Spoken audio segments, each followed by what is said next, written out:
David. We're reading my book, Thriving at Nature's Pace. We've been doing it for a few days now, about 2 weeks. So we are we've got quite a bit more to go. So we'll be doing it when the winter passes into the summer, and it will all be quite nice along there. Actually, I wanted to see whether I can, if I keep that there, I'm going to see if I can carry it on. I hope so. That was 36, carried on. I hope so. That was 36, 37. Or it might have paused me. I don't know. Maybe it didn't record us singing it. That's okay. Yeah. Because I'm sure that was more than 45 seconds. I think it disturbed it. So, okay. Where were we? We were talking about not taking the oil, gas, and coal out. And of course, if you owned it, you want to be paid for that as well, because otherwise you'll be losing your money. So that's not going to work.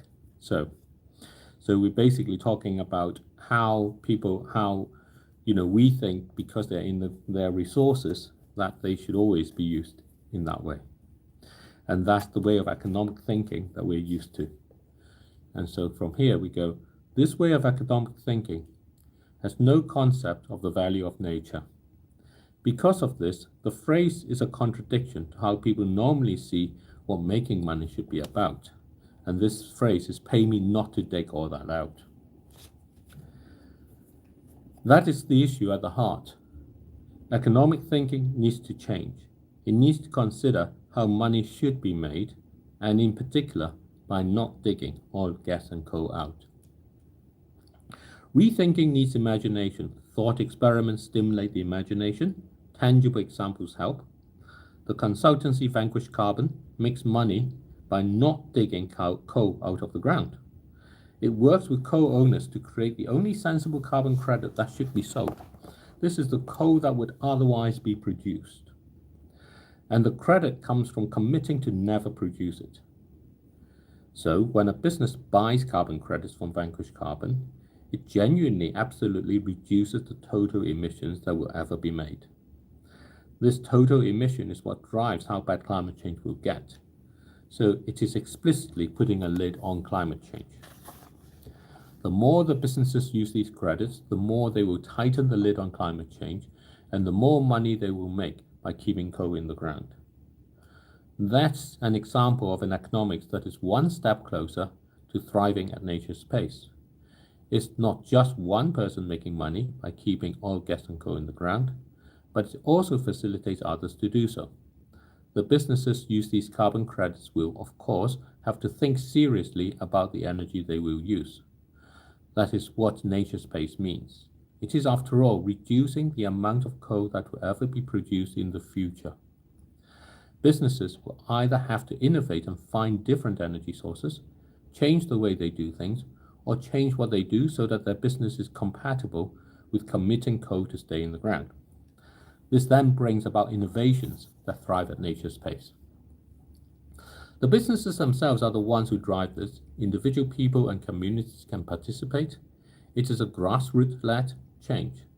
The reason why businesses, people, and communities may choose this is because they see an intrinsic value to nature. Their actions therefore pivot the economics to explore what it means to create value and thrive. Faiths and traditional cultures have long recognized that wealth develops from strong social connections and nature. Families are an example of these connections.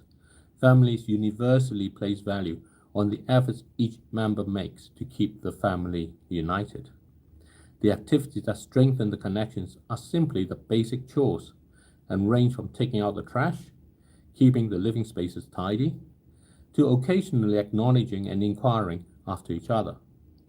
These activities, when shared, provide assurance that each member is concerned with the welfare of others, and surprisingly, create more time and space for each member to do their own thing. Each member can now create value by doing their own thing. More value is created when these connections are strong than when they're weak. Businesses, people, and communities who respect nature by keeping oil, gas, and coal in the ground are doing the same thing. They become nature's family by putting a lid on climate change.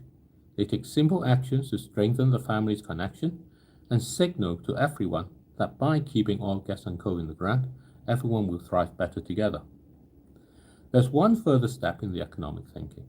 Carbon credits, unfortunately, still tie the value created to the greenhouse gases that are emitted. The economics is still wrong because it still connects value to emitting carbon dioxide.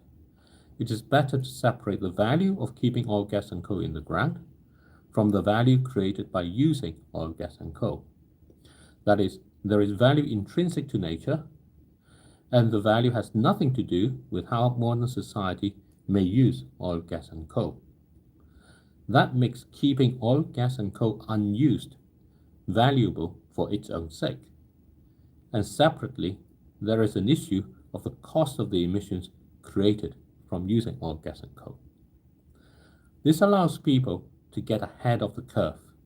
It means that modern society can still continue to use oil, gas, and coal, and separately, value can be created by keeping the unused amount unused. Keeping oil, gas, and coal in the ground would now be separated from the economy today. It would genuinely be about a future where their reign ends. This allows for more innovative ways to make money by keeping the oil, gas, and coal in the ground. It doesn't have to be just carbon offset credits anymore. It is possible now to think of an economy that can be financed by oil, gas, and coal that would never be produced and separated from the production that needs to happen today. They are now two separate issues. The emergent economy is the economy of the future where it no longer needs oil, gas, and coal, and achieves this by progressively committing more and more oil, gas, and coal to the ground. Today's extractive economy, on the other hand, continues to function to keep everybody alive. Climate change itself will give people the motivation to transition between the two. This makes it possible to think in terms of innovations that will produce the future income to replace that from extracting oil, gas, and coal. These innovations can be financed by money that's committed to oil, gas, and coal that's staying in the ground. That is, the true value of keeping oil, gas, and coal in the ground. They are an inspiration for new markets in a new emergent economy. This economy is now properly disconnected from the oil, gas, and coal that is being used. It derives the value from keeping the oil, gas, and coal that's in the ground. This makes it more likely that the economics is right. The new markets are hubs for people, businesses, and communities to connect with each other, to become part of nature's family. It is now possible for people both to use oil, gas, and coal today and aggressively innovate to keep more and more future supplies in the ground. Their commitment to this becomes a roadmap for oil, gas, and coal. This is how the economics can be right. This roadmap does not judge how people use oil, gas, and coal. It simply maps how people, businesses, and communities are deciding for themselves. It is the outcome of a genuinely individual choice. Without such a choice, economics is manipulative and coercive. An economics that emerges from nature thrives at nature's pace. It gives people choice and frees modern society from the shackles of the extractive economics it is crushed under. So I think we pause here. What do you think? Well, you said that we are not using the gas and coal. We've got some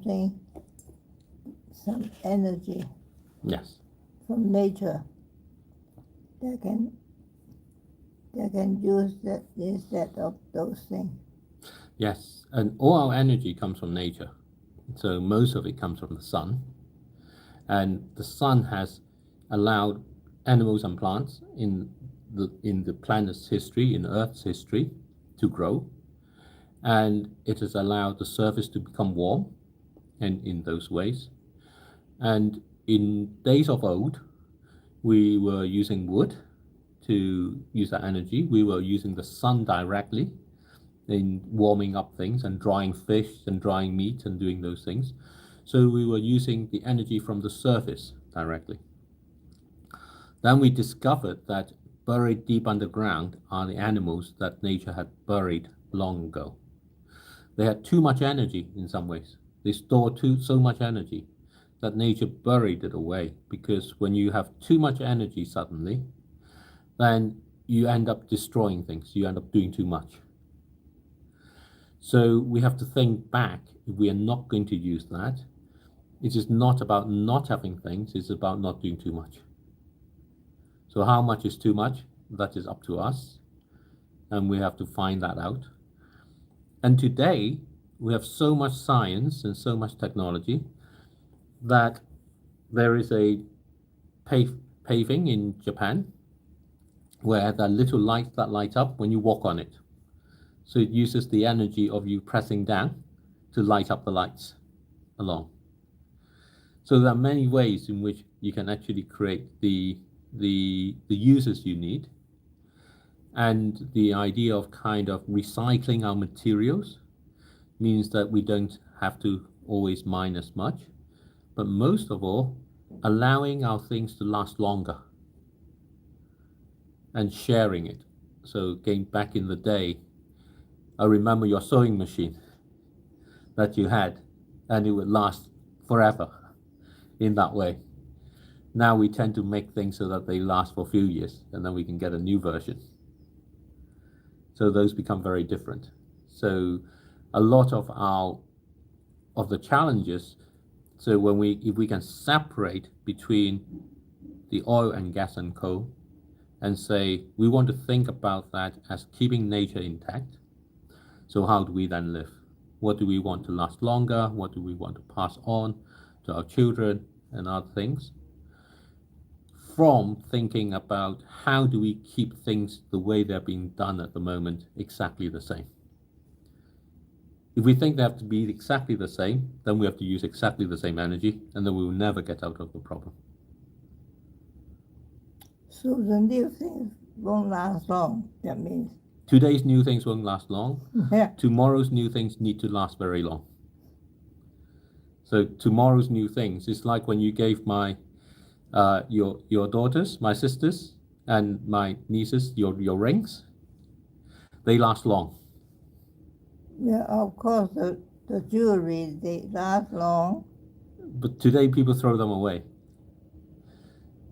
No, those they are not worth anything. Exactly. In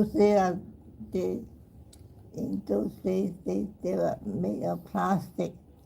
Well, not valuable. Yes, and we throw some even valuable things away too. So we don't treasure it anymore. And so tomorrow, if we are to go through climate change and the use of oil and gas and coal, is calling on us to treasure the things that we have differently. It is so it is more than the energy we use. It is about what things do we treasure. Do we treasure nature as it is? Do we treasure our relationships? Or do we think that it's just about replacing them when we want? So that's why it's more than just the energy we have. So, shall we say goodbye? Shall we? Yeah. Goodbye. Yeah, goodbye. And hope you enjoy that. Okay. Bye-bye, everyone. Try and do that.